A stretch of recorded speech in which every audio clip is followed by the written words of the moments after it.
अखिलेश जी, क्योंकि अब संकेत जी ने लोकसभा के बारे में पूछ लिया है, तो हम वापस से उत्तर प्रदेश की असेंबली पर आते हैं।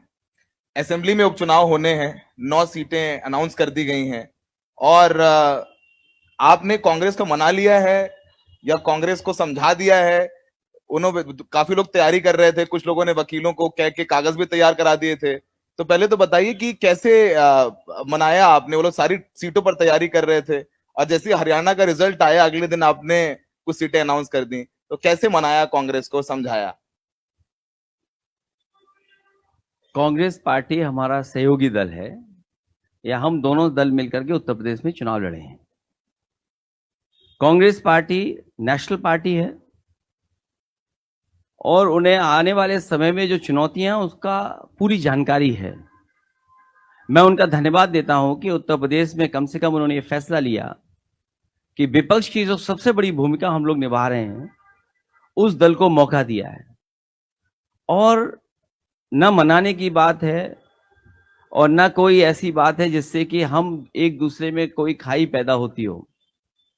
ये राजनीतिक सूझबूझ के साथ जो कांग्रेस ने फैसला लिया है उसके लिए मैं धन्यवाद देना चाहता हूं कि उन्होंने कम से कम ये फैसला लिया कि विपक्ष को, खासकर समाजवादी पार्टी को मौका दिया कि वो लड़े चुनाव।